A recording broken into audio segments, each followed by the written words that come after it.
Magandang araw sa inyong lahat. Nais ko sanang ibahagi ang kwento ng aking pag-ibig at karanasan ko sa aswang. Ako nga po pala si Carmen. Ako po ay nagsimulang umibig noong nasa ikatlong baitang pa lamang ako sa elementarya. Isa akong transferee dahil palipat-lipat kami ng tirahan dahil sa trabaho ni Papa. Isa kasi siyang construction worker at kung saan may proyekto ay laging nakasunod kami. Ayaw kasi nila Mama at Papa na magkahiwalay sila kahit pa sa baras kami nakatira. Nasanay ako sa ganitong buhay. Tawagin na lang natin ang aming probinsya na Quirino at dito ako nag-aral ng elementarya taong 1986. Nakilala ko itong si Paulo, isang gwapo at makulit na bata. Sobrang taba niya noong elementarya kami at madalas nga ay inaasar siya ng aming mga kaklase pero parang wala lang sa kanya. Maitim din siya at gustong-gusto siya ng mga guro dahil kahit na panay ang kalokohan na ginagawa niya sa aming mga kaklase ay marespeto at matulungin siya sa aming mga guro. Kaya nga nagustuhan ko siya dahil dito. Gustong-gusto ko pa dahil wala akong kaagaw. May sikreto ako noon na pagtingin-tingin sa kanya. Madalas din kasi niya akong asarin, lalo na at malapit sa kanila ang bahay namin. Kapag napapagod siya sa paglalakad, ay hihilahin niya ang damit niya at itataas niya ito, tsaka niya ipupunas sa cute at mataba niyang muka.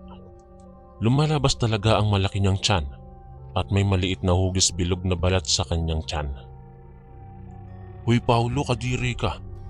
Ang dumi-dumi na niyang damit mo kakapunas sa mukha mo. Kita na naman yung maitim na balat mo." Sabi ko tsaka ako tumawa. Pauwi na kami noon galing school.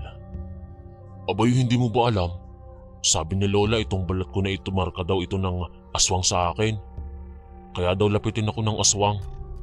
Kaya palagi akong pinapabaunan ni Mama nitong langis para kapag kumulo ibig sabihin aswang ang kausap ko," sabi niya. Noon ay akala ko ay nagbibiro siya. "Ikaw talaga, tinatakot mo pa talaga ako. Loko ka talaga," sabi ko. "Kaya nga kita ihahatid sa bahay niyo para maipagtanggol kita o. Ang dami kong baon na kalamansi, pangontra sa aswang," sagot niya. "Tumigil ka nga. Kinikilabutan ako dyan sa mga sinasabi mo eh," sabi ko dahil naiinis na ako noon sa mga sinasabi niya. "Ayaw mo maniwala, di sige. Pakita ko sa'yo bukas," paghahamon niya. Palagi akong hinahatid ni Paulo pauwi sa aming bahay. Minsan nga ay nakikikain pa siya sa amin. Gustong-gusto naman nila Mama at Papa dahil nga sobrang masunurin at masiyahin talaga siya noong mga bata pa kami. Mapapatawa ka talaga niya kahit na bad trip ka. Kaya parang siya din ang nakakatulong mapagaan ang damdamin ng aking mga magulang, lalo na at kapos sa pera at pagod sila palagi sa trabaho. Mag-isa lang naman ako na anak nila. Kaya naman sinisikap nila na pagtapusin ako dahil ayaw nilang maiwan ako ng miserable pa rin ang buhay ko. Kaya naman ako ay sinisikap ko ring mag-aral ng mabuti upang makakuha din ng mga scholarship at minsan kapag may oras ako ay kahit bata pa ako noon ay namumulot ako ng mga plastic o kaya naman mga bakal upang maibenta. Si Paulo din palagi ang kasama kong mamulot ng mga ganito. Lahat ng napupulot niya ay binibigay niya lahat sa akin dahil mas kailangan ko daw ito kaysa sa kanya. Minsan nga nakakatulong ito para sa baon ko sa eskwela o kaya naman pambili ng ulam sa bahay. Sa masalimuot at mahirap naming buhay ay malaki ang naitulong ni Paulo, hindi lang sa akin dahil maging sa aking mga magulang. Gaano man ito kadilim ay binigyan niya ito ng sigla at kulay.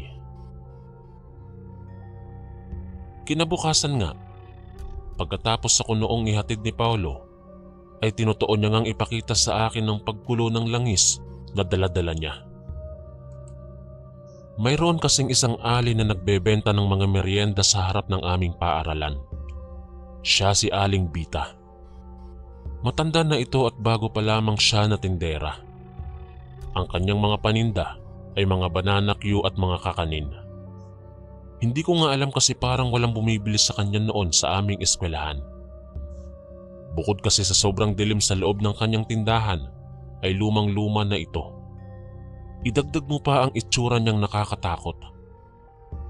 Malaki kasi ang mga mata nito at madalas ay buhaghag ang kanyang mga buhok na para bang hindi niya sinusuklay ang mga ito. Naubusan ako ng merienda sa loob ng paaralan at binalak kong lumabas at maghanap ng mabibilhan. Pagkalabas ko ay naramdaman kong parang may nakatitig sa akin. Hanggang sa may narinig ako sa hindi kalayuan na tinatawag ako. Bata, halika. Bili ka dito ng paninda ko. Yan ang narinig ko. Hinanap ko pa noong una kung saan nanggagaling ang salitang yon. At nakita ko nga ang matanda. Nakakatakot ang pagkakangiti nito at kumakaway ito sa akin. Halika, dali. Masarap ito. Libre ko na sa'yo. Sabi niya. Ako naman ay palingalinga dahil umaasa ako na mayroon pa akong ibang mabibilhan sa labas. Ngunit nabigo ako. Kaya naman napilitan ako na lumapit at bumili na lamang ng paninda sa matanda. Malapit na ako makalapit nang may marinig akong tumawag sa pangalan ko. Paglingon ko ay nakita ako si Paulo. Dali-dali itong tumakbo na para bang nag-aalala ito, kasabay ng pagyugyug ng kanyang malaking tiyan. Saan ka pupunta? Kanina pa kita'y nahanap. Hinihingal na sambit niya. Bibili sana ako dyan kay Aling Bita ng pagkain. Gutom na kasi ako eh. Hindi ako kumain ng pang-umagahan. Sagot ko. Maya-maya pa ay mayroon siyang kinuha sa kanyang bag at ipinakita ito sa akin. Tignan mo itong langis. Kumukulo, di ba? Ito yung sinasabi ko sa iyo kahapon. Sabi niya. Agad akong tinaasan ng balahibo sa narinig ko at para akong nanlamig dahil dito. Pag kumulo, may aswang? Nanginginig na sabi ko. Halika na. May baon ako doon na kanin. Kainin nating dalawa. Alam kong hindi ka kumain kaya pinadagdagan ko kay mama yung baon ko. Sabi niya tsaka niya hinawakan ng kamay ko at hinila niya ito. Bago pa kami makalayo, ay nagawa ko pang sulyapan ng matanda noon at sobrang sama ng tingin nito sa akin. Lalo na kay Paulo. Hindi ko alam pero naniniwala na ako kay Paulo na totoo ang aswang.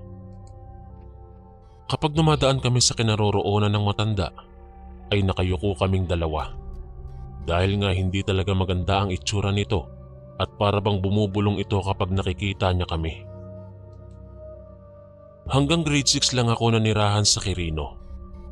Isang malungkot na balita ang natanggap ko mula kila mama at papa.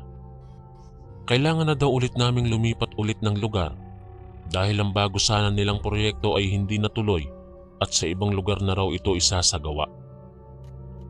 Sobrang hirap sa akin yon dahil ayokong mahiwalay kay Paulo. Iyak ako ng iyak noon at sinabi ko rin ito kay Paulo. Pasensya ka na ha. Ayaw kong umalis pero kailangan ulit naming lumipat eh. Sana mayaman na lang din kami. Sabi ko. Naku, okay lang yun Carmen. Ang mahalaga, magkakasama pa rin kayo ng pamilya mo. Basta pangako mo na magsusulat ka pa rin sa akin ha. Huwag mo akong kakalimutan at mag-iingat ka palagi. Dalhin ko sa'yo bukas yung panlaban sa aswang. Hihingi ako kay Lola. Ibibigay ko sa'yo bago kayo umalis. Wala nang poprotekta sa'yo kaya mag-iingat ka. Sabi niya tsaka niya hinalikan ng noo ko na siya namang ikinagulat ko. Parang tanga naman to. Nangahalik bigla eh. Bawal yun bata pa tayo.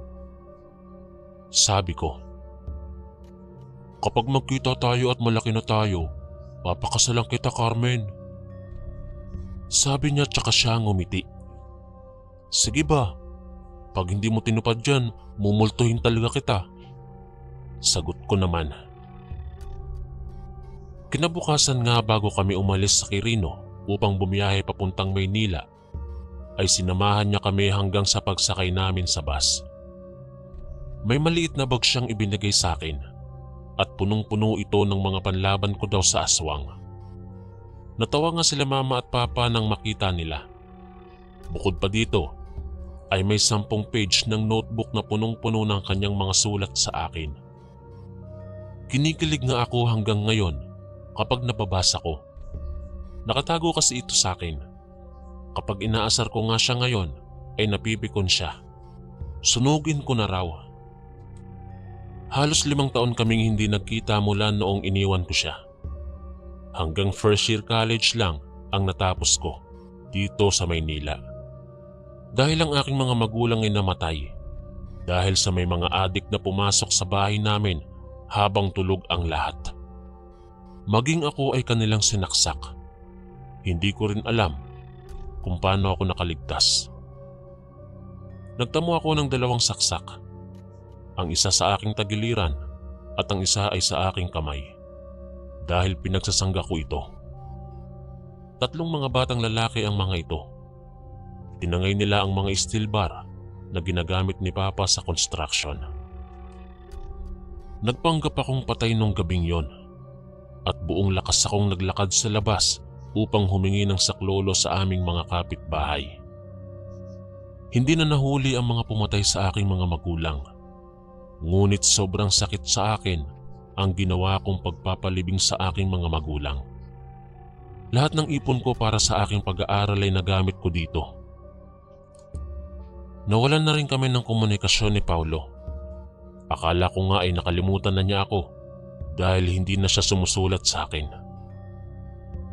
Namasukan ako bilang isang tindera sa palengke. Sinadya ko talagang maghanap ng trabaho na pwede akong mag-stay in dahil wala akong pambayad sa upa. Mahirap pero kailangan kong mabuhay. Ito ang isa sa pinakamadilim at pait na naranasan ko sa tanang buhay ko. Makalipas ng halos 6 na buwan na pagtatrabaho ko dito bilang isang tindera, ay isang hindi inaasahang pagtatagpo ang nangyari.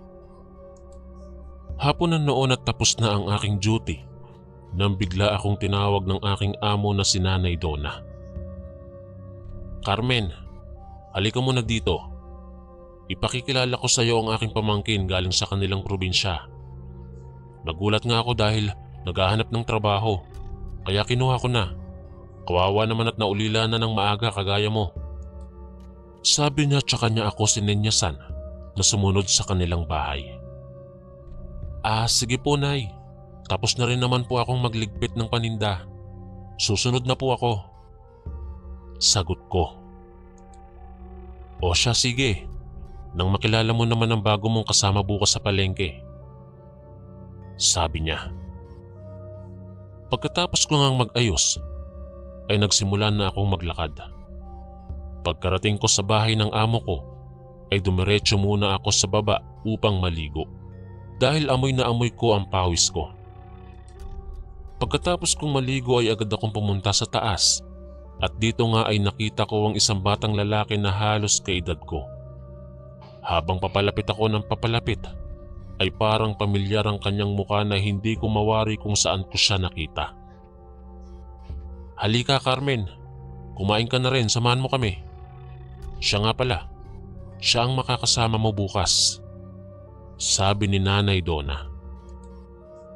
Nagkatitigan kaming dalawa at pareho kaming hindi maalis ang tingin namin sa isa't isa na parehas kaming parang kinikilala ang isa't isa.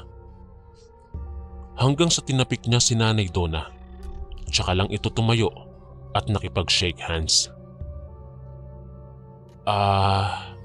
Ako nga pala si Paulo.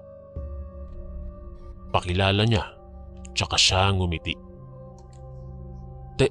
Teka, Paulo? Paulo Fernandez? Ikaw na ba yan? Kabado at excited na tanong ko. Carmen? Sabi niya, tsaka parang gumilid ang mga luha sa kanyang mga mata kasabay ang pagngiti nito. Oh, kilala niyo ang isa't isa? Tanong naman ni Nanay Donna. Pagkatapos nga naming makumpirma na kami nga ang batang magkaibigan noon, ay nagyakapan kami. Kahit pasarap noon ang amo ko. Binigyan din kami ng oras na magkausap at dito nga ay nalaman ko din ang masaklap na nangyari sa kanyang mga magulang. Una raw, namatay ang kanyang mga magulang dahil sa sakit na hindi raw malaman ng mga doktor kung ano ang sanhi nito.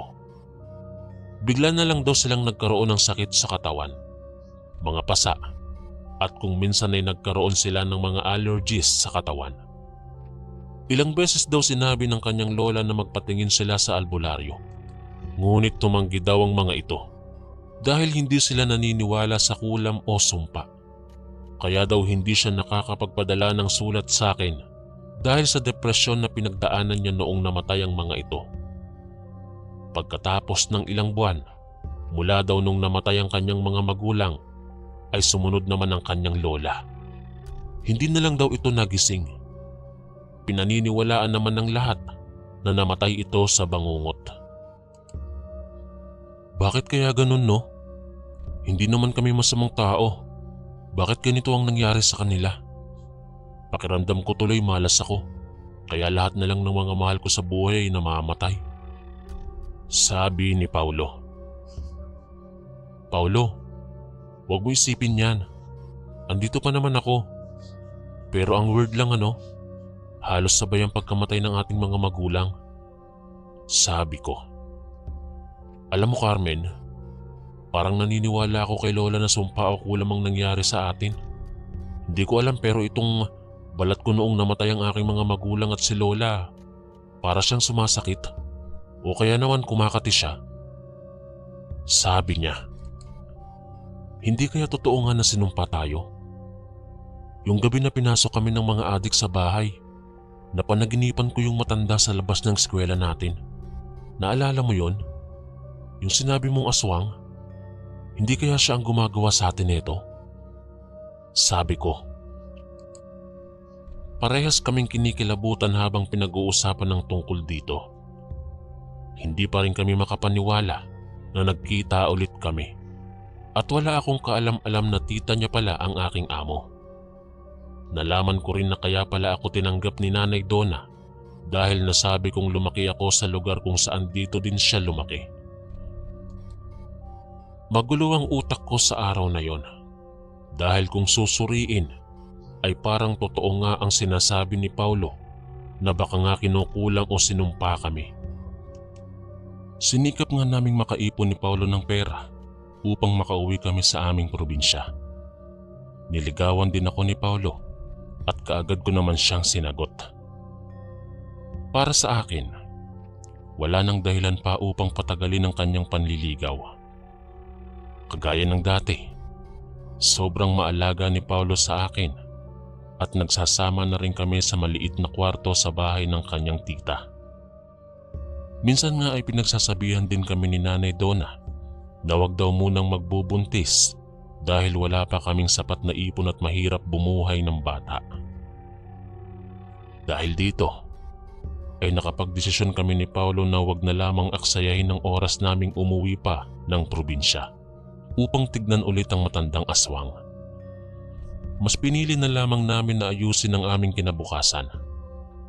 Naging masaya kami at naisipan nga ni Paulo na kung gusto ko raw ipagpatuloy ang aking pag-aaral ay susuportahan daw niya ako.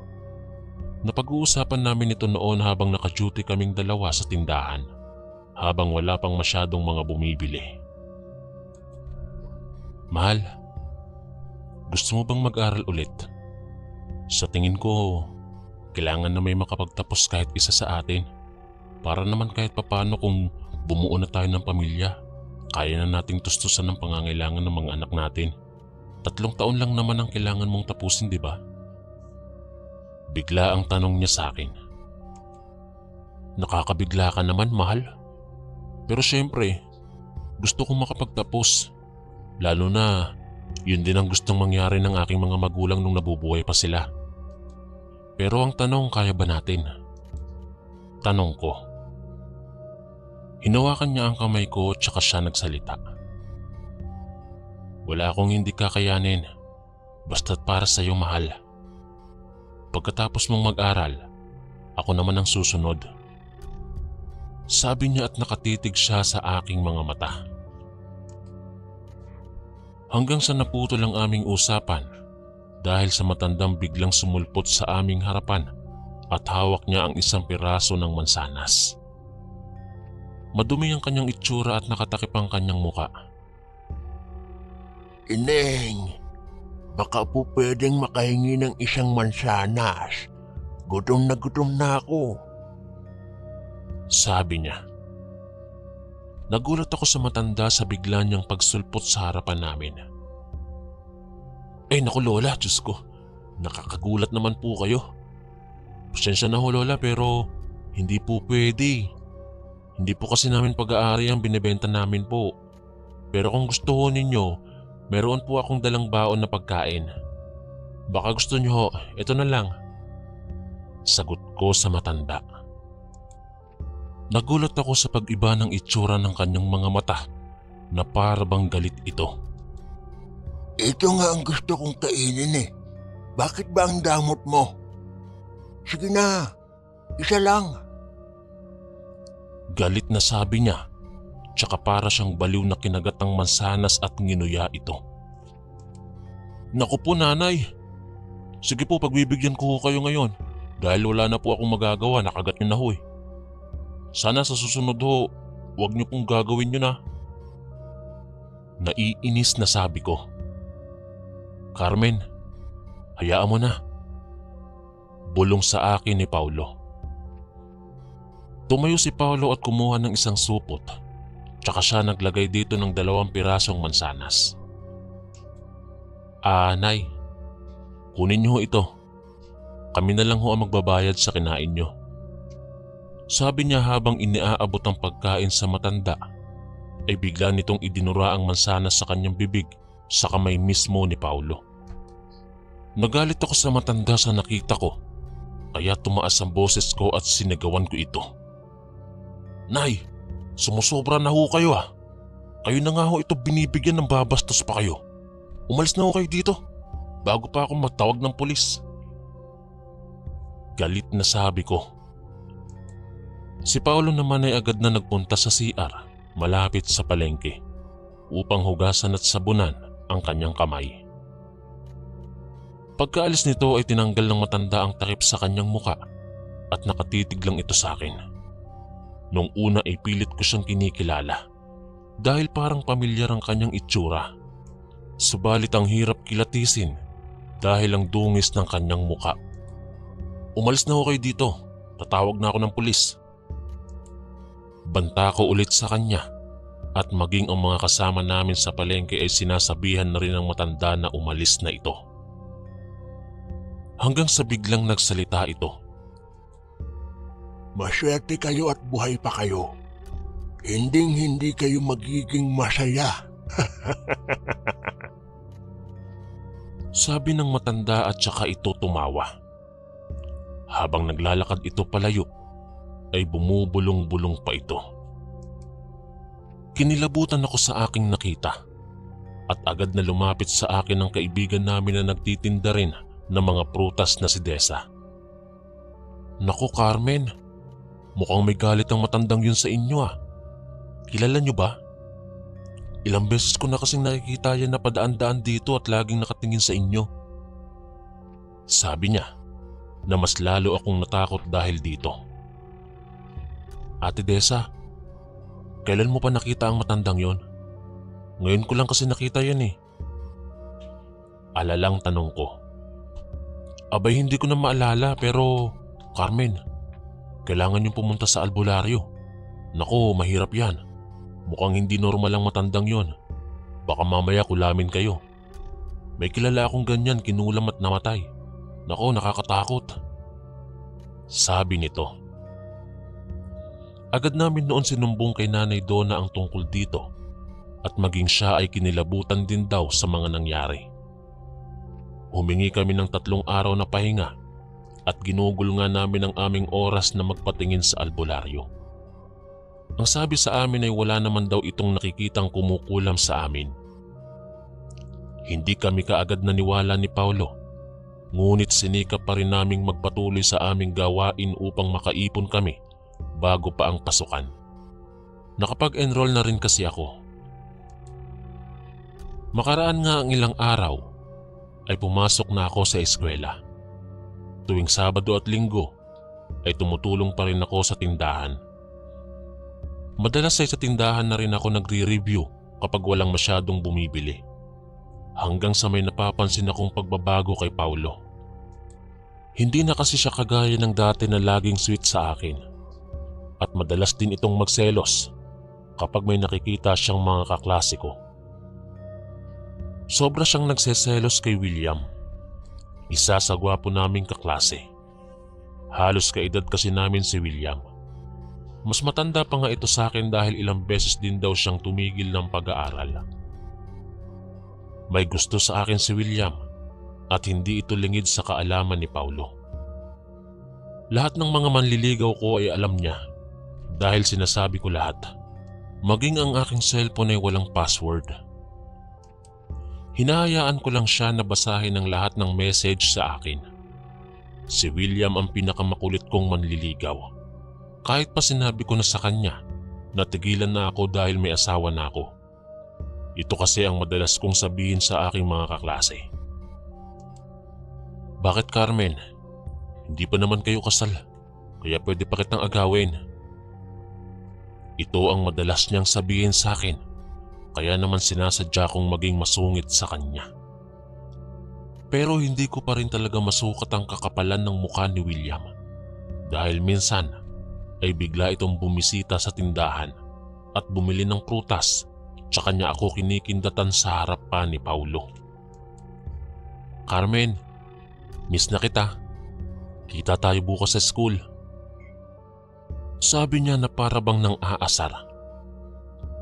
Pre, nananadya ka ba? Naghahanap ka ata ng away. Di ba ilang beses nang sinabi sa'yo ni Carmen na may asawa na siya? Galit na sabi ni Paulo. Ito ang unang beses na nakita ko siyang ganito. Nakilala ko kasi siyang napakapasensyoso at hindi pala away. Ngayon ay siya na ang nanunugod at naghahamon ng away. Naghamunan sila ng suntukan nung araw na yon. At natural, pumagitna ako at inawat ko sila bago pa may mangyaring ganon. Nagalit ako kay Paulo dahil dito. At ito ang unang beses na talagang nagsigawan kami habang nagkaaway nung makauwi kami sa bahay. Maaga kasi kaming nagsarado dahil dito. Paulo, ano yun? Seryoso ka ba? Makikipag-away ka talaga sa walang kwentang William na yun? Ibababa mo yung sarili mo sa katulad niya? Ano bang nangyayari sa'yo? Umiiyak at galit na tanong ko sa kanya.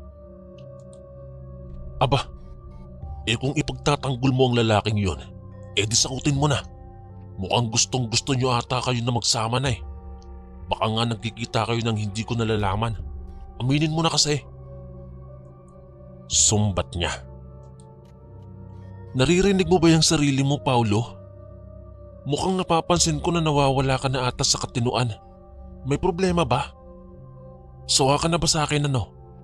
Sabihin mo. Sagot ko. Hindi na siya sumagot sa akin at para bang gulong-gulo na rin siya. Kita ko rin ang pagtulo ng luha sa kanyang mga mata. Hindi ko alam pero napapansin ko na rin kasi noon na para bang kinakausap ni Paulo ang kanyang sarili na parang nababaliw na ito. Maya-maya pa ay biglang bumaba si Nanay Donna at nag-aalala na kung anong nangyayari sa aming dalawa. Pinakalma niya kami at dito nga ay kinausap niya kami. Mukhang kailangan niyong humingi ng tulong sa ibang albularyo. Mukhang peke ata ang unang napuntahan ninyong albularyo Sabi ni Nanay Donna na agad naman naming sinunod ito. Mahigit 30 minutos ang aming binyahe bago namin marating ang bahay ng isang albularyo. Isang matandang aswang ang gumawa sa inyo nito. Malaki ang galit at inggit niya kaya niya ginawa to. Mahirap ito kalabanin, pero malalabanan niyo ang sumpa kung gagawin niyo ito. Tuwing gabi ay baliktarin niyo ang walis sa labas ng inyong pinto upang matakot itong pumasok sa inyo. Sabi niya. Nagsagawa siya ng isang ritual o tinatawag naming tuob. Nagpakulo at nagsunog ang albularyo ng iba't ibang uri ng damo sa bao at inilagay sa upuan kung saan kami nakaupo. Pagkatapos ng ritual, ay para ba kaming nanghina ni Paulo. Kaya nagpahinga muna kami ng ilang minuto bago kami umuwi. Binigyan din kami ng albularyo ng mga pangontra laban sa aswang at mangkukulam. Inaway ko si William mula nang makabalik ako sa eskwela. Sinadya ko siyang ipahiya sa harapan ng aming mga kaklase. Mula noon ay hindi na niya ako ginulo at makalipas ng ilang araw ay hindi na ito pumasok. Si Paulo naman ay ipinagamot din namin sa doktor at dumaan siya sa therapy dahil sa trauma na pinagdaanan niya. Ngayon ay isa na akong nurse at si Paulo naman ang nag-aaral ngayon. Nakabukod na rin kaming dalawa at kasalukuyan akong buntis ngayon. Lagi ko ngang pinapahiran ng kalamansi ang aking tiyan para pangontra ko sa aswang. Masaya na ngayon ang aming buhay ni Paulo at plano naming magpakasal kapag nanganak na ako. Hanggang dito na lamang po ang aking kwento at maraming salamat po sa pakikinig nyo.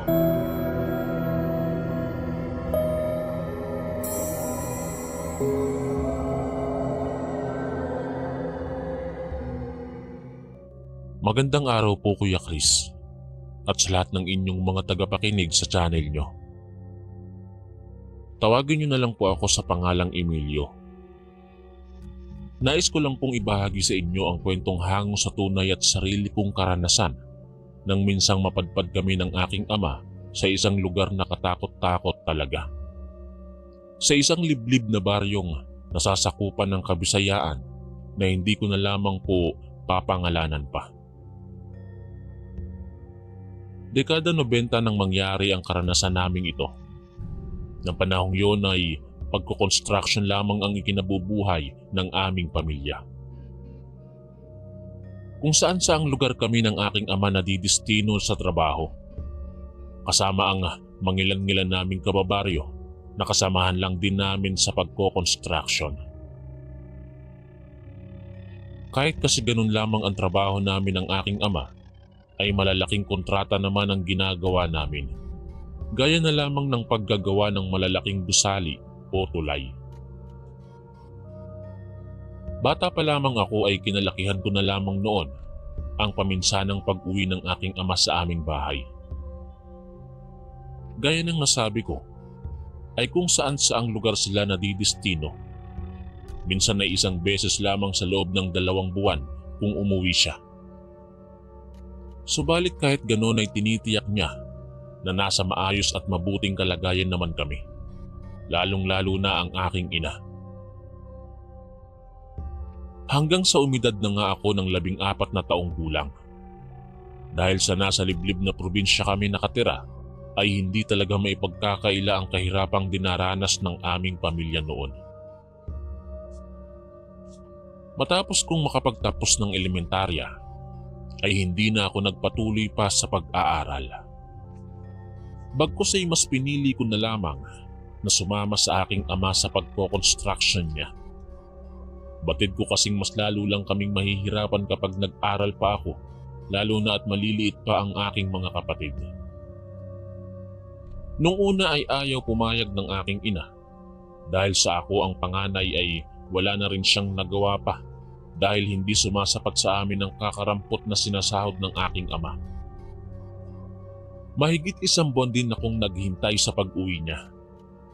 Habang naghihintay ako sa pag-uwi ni Itay, ay pa-extra-extrang trabaho muna ang ginagawa ko gaya na lamang ng pagsasaka sa bukid at iba pa. Hanggang sa isang araw nga, ay dumating na si Itay kasama ang ilan sa mga kababaryo namin.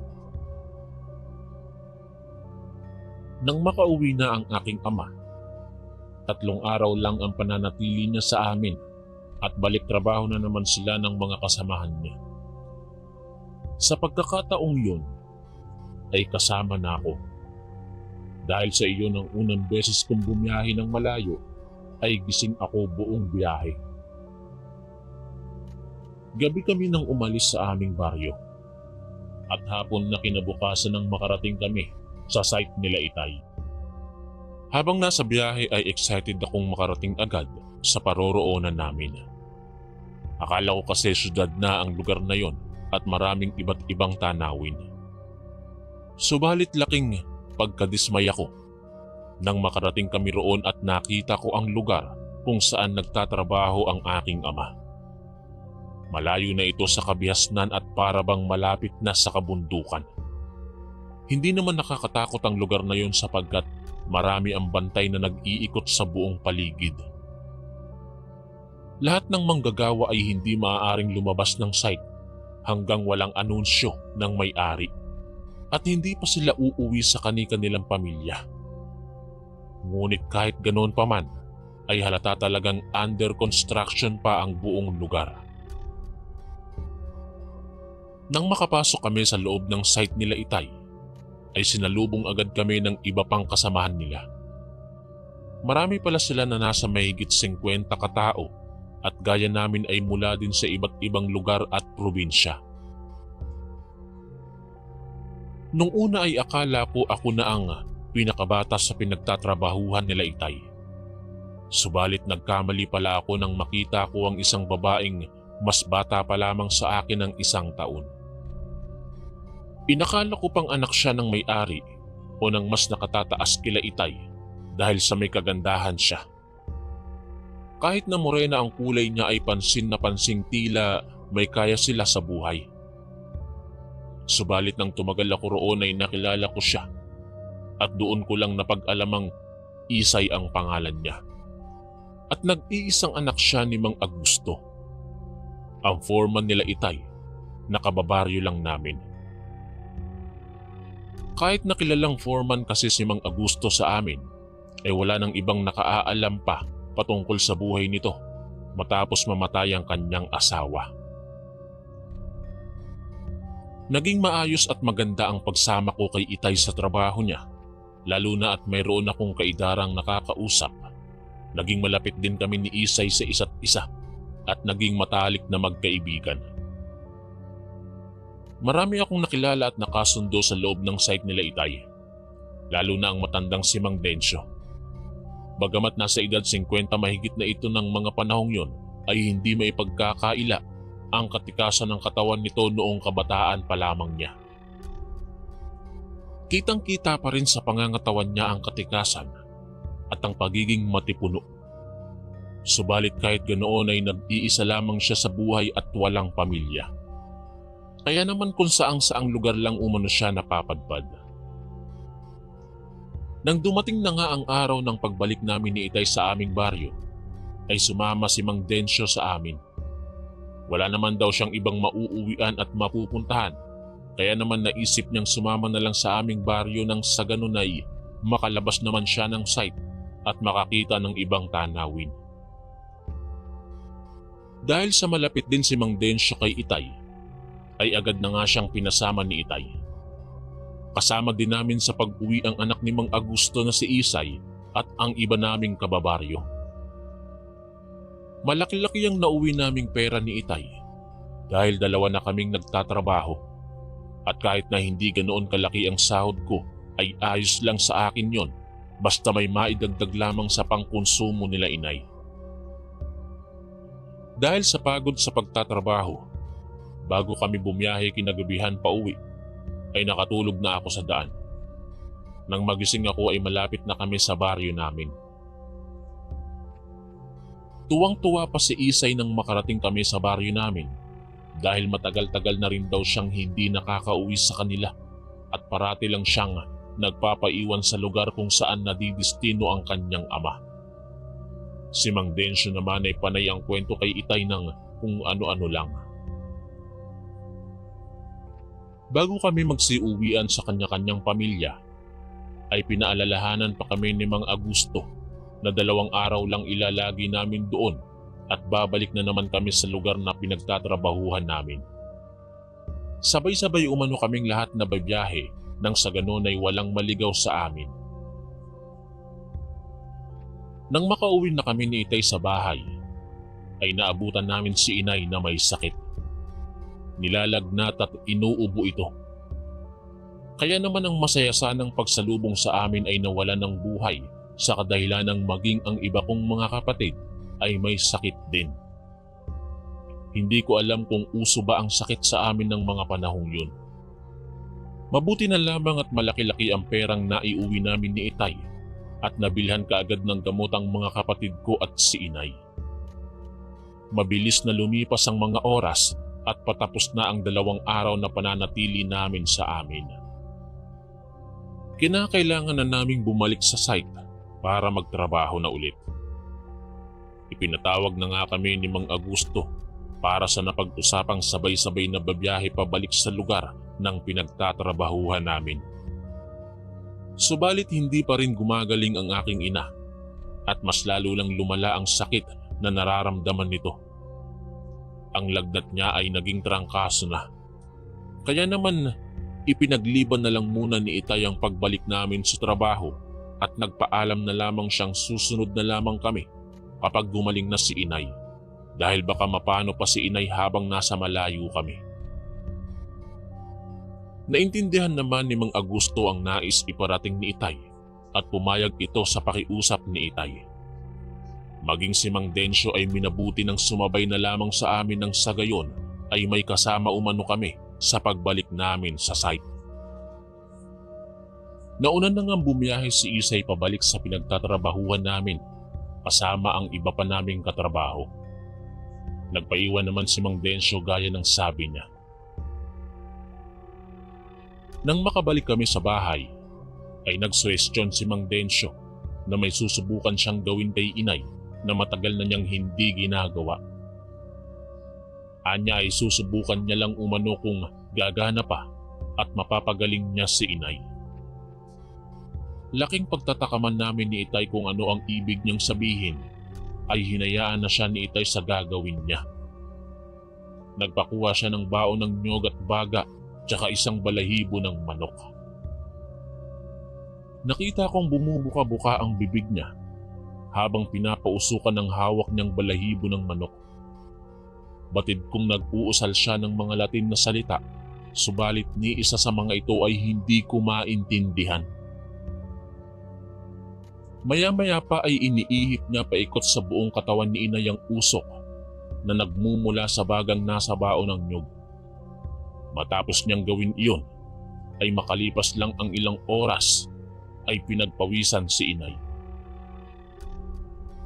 Naging maayos na ang pakiramdam ni Inay at nawala na ang sakit niya. Ayon kay Mang Densyo, ay nabati umano si Inay ng engkanto. Kaya naman inorasyonan niya ito nang sa ganun ay gumaling na kaagad. Manghang-mangha ako sa ginawa ni Mang Densyo at doon lang namin napag-alamang marunong palang manggamot si Mang Densyo. Ayon pa kay Itay, ay bakit hindi nito sinabi kaagad sa amin nang sa ganun ay napagamot kaagad namin si Inay sa kanya. Sumagot naman si Mang Densyong hindi naman tinanong ni Itay at naawa na siya kay Inay dahil may maliit na bata pa itong pinapadede. Kaya naman laking pasasalamat namin sa kanya at napagaling niya si Inay. Nang magaling na nga si Inay ay matapos lang naming magtanghalian, agad na kaming naggayak para makahabol kami kila Mang Augusto na pabalik na sa site. 3 na lamang kaming bibiyahe noon. Habang nasa daan na kami, ay napansin kong tila balisa si Mang Densyo at hindi ito mapakali. Kaya naman tinanong ko siya kung bakit hindi siya mapakali at panay ang sipat niya sa amin ni Itay. Kumakamot sa ulong pabalik niya lang din akong tinanong kung alam ba namin ni Itay ang daan papunta sa site ng pinagtatrabahuhan namin. Napatingin naman ako kay Itay at nagtinginan si Itay at Mang Densyo. Sabay parehong napalatak ang dalawa at nagwigang, "Akala ko alam mo pabalik ng site." Sabay nilang sinabi.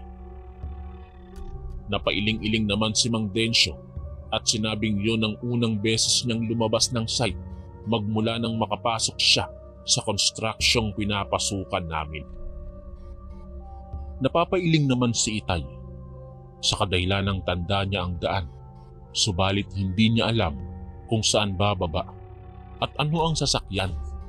Dahil hindi marunong magbasa si Itay at tanging kulay ng sasakyan lamang ang natatandaan niya. At hindi ang kung anong nakasulat sa mga karatula sa bus. Hindi ko din naman gaano maalala kung saan kami dumaan. Kaya suntok sa buwan kung makakarating kami sa paroroonan namin. Namahala na lamang kaming tatlo at nagpatianod kung saan kami dadalhin ng mga paa namin. Nagtanong-tanong na lamang kami kung ano ang sasakyan namin at kung saan kami bababa. Hanggang sa isinakay kami ng isang tricycle at sinabing ihahatid niya kami sa paroroonan namin at malapit na lamang umano ang hinahanap naming lugar. Nagtiwala naman kaming tatlo nila Itay sa kadahilan ng pareho kaming mga walang alam. Sumakay kami at mabilis na umandar ang tricycle. Maliwanag pa nang sumakay kami sa tricycle. Subalit habang lulan kami nito ay napansin kong padilim na ang paligid at hindi pa rin kami nakararating sa paroroonan namin. Hanggang sa huminto na lamang ang sinasakyan namin sa isang maliit na nayon. Nasa bungad lang ito at sinabi niyang yun na ang lugar na hinahanap namin. Hanggang doon na lamang daw siya at hindi na siya pwedeng pumasok sa loob dahil maggagabi na. Laking pagtataka ko sapagkat hindi ko maalalang dumaan kami sa lugar na yun nung unang pagsama ko kay Itay. Nang tanawin ko ang loob ng nayon, ay napakatahimik nito na para bang kakaunti lang ang naninirahan. Matapos magbayad ni Itay ay dali-daling pinaandar ng driver ang motor niya at humarurot ito paalis. Nagtatanungan pa si Itay at Mang Densyo kung tama ba ang lugar na napuntahan namin. Dahil usapang matanda iyon at hindi ko ugali ang makisali, ay nanatili akong tahimik at nagmamatsyag lang. Natitiyak ko talagang nasa maling lugar kami napadpad. Minabuti na lamang naming magtanong-tanong nang maglakad kami papasok sa loob ng nayon na iyon. May mangilan-ngilan namang kaming nakikitang tao. Ngunit sa tuwing susubukan ni Itay at Mang Densyong lapitan ng mga ito para tanungin, ay mabilis na umiiwas at lumalayo ang mga ito sa amin. Subalit ang mga mata ng mga ito ay tila ba napako na sa amin at hindi maalis-alis. Napansin kong tila hindi normal na mga tao ang naninirahan sa baryong yon sa kadahilan ng bungad pa lamang ng baryo nila ay amoy na amoy ko na ang nakasusulasok na amoy na para bang marami ang nabubulok na hasang ng isda at patay na hayop. Mahahalata mo rin sa katawan ng mga taong naninirahan doon na bihira silang maligo dahil sa mga bango na umaaligid sa kanila. At buhaghag ang kanilang mga buhok na para bang hindi nadadapuan ng suklay. Palubog na ang araw ng mga sandaling makarating kami sa gitna ng baryo. At ni isa sa mga taong nakatira doon ay wala talaga kaming napagtanungan. Isa pa ay ni isang tindahan man lang ay wala kaming nakita. Pawang mga bahay lamang na maraming alagang hayop ang nadadaanan namin. Hanggang sa bigla na lamang may isang matandang babaeng nakabelong itim ang humarang sa dinadaanan namin. Mariin itong hinablot ang kamay ko at hinawakan tsaka ngumisi ng pagkalaki sa akin. Gulat at may pagtataka ko itong iwinaksi at sumiksik ako kay Itay dahil sa takot na agarang bumalot sa katawan ko. Nakita ko pang halos mapuno na ng katarata ang isang mata ng matanda at nangingitim na ang mga ngipin nitong nakalabas dahil sa pagkakangisi ng malaki. Maging si Itay at Mang Densyo ay nagtataka din. Narinig kong tinanong ni Mang Densyo ang matandang babae kung alam niya ang lugar na hinahanap namin. Subalit imbis na sumagot ito, ay sumenyas itong huwag maingay at napatitig ito ng matagal kay Mang Densyo. Maging si Itay at Mang Densyo ay makailang beses nang hinawakan ng matanda. Ilang sandali pang palingalinga siyang tumingin sa paligid namin at tumingala sa langit. Tsaka nagwikang sumunod kami sa kanya at magmadali kami bago kami abutan ng dilim sa daan. Nagtataka man, walang ano-anong sumunod sa kanya si Mang Densyo, kaya naman napasunod na lamang kami ni Itay sa kanila. Nang makapasok kami sa loob ng isang bahay na sa tingin ko ay bahay ng matanda, ay mabilis nitong sinara ang pinto, maging ang mga bintana. Tsaka ito pagalit at padabog na nagsabi kung ano ang ginagawa namin sa lugar na yon. Nang magtanggal ng belo ang matanda, ay narinig kong tinawag ito ni Mang Densyong tiya. Laking pagtataka pa ni Mang Densyo kung bakit buhay pa ang matandang babae. Hangal! Hindi dapat kayo pumunta dito sa pugad ng mga aswang. Mabuti na lamang at nakita ko kayo. Garalgal ang boses na sabi ng matanda. Nang marinig namin ni Itay ang salitang aswang, ay nanindig talaga ang mga balahibo namin at pakiramdam ko ay nabibingi ako sa takot ng nararamdaman ko. Ngunit si Mang Densyo ay para bang wala lang sa kanya ang sinabi ng matanda. Hindi pa man kami nakakapagsalita ay may kulay itim na tila babuto ng sitaw ang isinubo sa amin ng matanda. Ayon sa kanya, ay yun lamang ang makakapagligtas sa amin at magdudulot din ito ng kapahamakan kapag nilunok namin. Mariin niyang sinabing panatilihin lang namin na nasa bibig namin iyon at huwag lulunukin hanggang sa makalabas kami sa kanilang baryo. Pinapasok pa niya kami sa loob ng isang silid na silyado at sinabing wag na wag kaming maingay at lalabas hanggat hindi niya sinasabi. Maya-maya pa ay nakarinig na kami ng kaluskusan at angilan ng mga hindi namin malaman kung anong nilalang ang nasa labas ng bahay ng matanda. Nakakakilabot ang mga iyon na talagang nanunuot sa buong kalamnan ko sa tuwing naaalala ko ang mga tunog na yon magpahanggang sa ngayon. Nang gabing yun ay nagkagulo talaga ang buong baryo nila kakahanap sa mga dayuhang napadpad doon at kami ang tinutukoy ng mga ito. Binulabog ng mga nag-aangilang nilalang ang pintuan ng bahay ng tiyahin ni Mang Densyo. Kinakalampag ang bubungan at pilit na binubuksan ng mga bintana. Kaming tatlo ay nanatiling nakapikit at nagdadasal na sana'y matapos na ang gabing ito. Ako naman, Kuya Chris, ay nakatakip lamang sa aking tenga dahil hindi ko matiis ang nakakakilabot na tunog na nagmumula sa mga aswang. Tila ba gutom na gutom ang mga ito at gusto kaming gawing hapunan. Dasal lang ako ng dasal habang si Itay naman ay hindi rin alam ang kanyang gagawin. Habang kami ay nagpapalipas ng gabi, naikwento ni Mang Densyo ang kanyang tiyahin.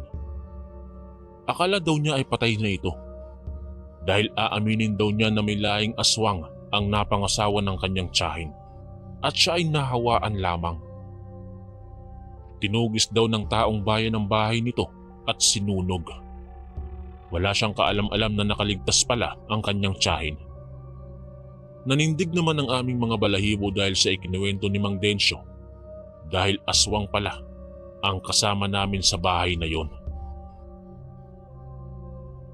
Dumaan ng mahabang oras, hindi na kami nakatulog.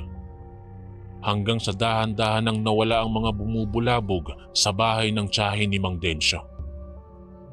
Unti-unting nawala ang mga pag-angil hanggang sa sinabi ng tiyahin ni Mang Densyo na pwede na kaming umalis. Mabuti na lamang at tinulungan kaming makaalis kinaumagahan ng tiyahin ni Mang Densyo na alam kong aswang din at kauri siya ng mga nilalang na naninirahan sa baryong yon. Hinatid kami ng matandang babae hanggang sa bukana ng lugar na yon. Nanatiling nakasubo pa rin ang maliit na buto sa bibig namin hanggang sa makalabas na kami ng baryong yon. Nung makalabas kami, ay laking gulat naming tatlo. Dahil biglang naglaho ang tiyahin ni Mang Densyo. Hindi namin alam kung papaano niya nagawa kung saan siya nagsuot. Basta bigla na lang siyang nawala. Nagmadali na kami at tumakbo na kami patungo sa kalsada. Pagod na pagod kami kakatakbo hanggang sa may nakita kaming bus na paparating. Sa awa naman ng Diyos ay nakabalik kami ng buhay sa aming bahay. Naikwento din namin ang lahat kay nanay at maging siya ay hindi makapaniwala. Magmula po noon ay hindi na bumalik si tatay sa construction site. Hindi na niya kinuha ang naiwang sweldo.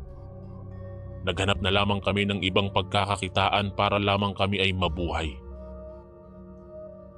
Dito ko na po tatapusin ang aking kwento na karanasan namin ni Itay ng minsang muntikan na kaming maging hapunan nung mapadpad kami sa pugad ng mga aswang sa Samar. Maraming salamat po sa pagbabasa nito. Maraming salamat po mga kaistorya sa pakikinig. At kita-kits po ulit bukas para sa isa na namang nakakatakot na kwento. Ito po si Kuya Chris, ang inyong kaistorya. God bless po at ingat po lagi.